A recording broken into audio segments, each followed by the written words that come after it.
dis vir my is dit vir my miskien die belangrikste deel van die hele conversation vir my wat ek nou gaan sê.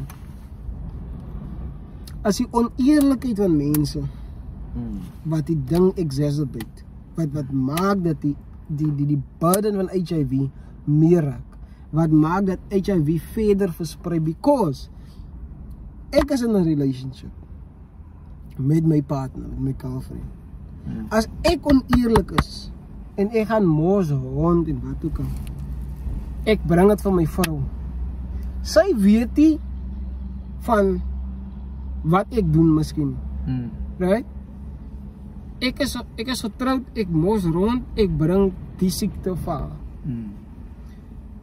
Sy het nie 'n choice in dit. Yeah. You know what I mean? Yeah. She doesn't have a choice to, okay, Rico het ander mense, maar hy is getroud met my. En dat maak die ding worse. Because, for argument's sake, sê, my partner begin ook nou te cheat.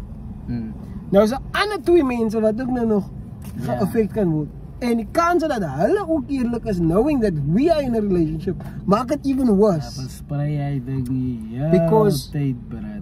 Infidelity maak HIV worse. En dis die al way hoe het kan versprei nie.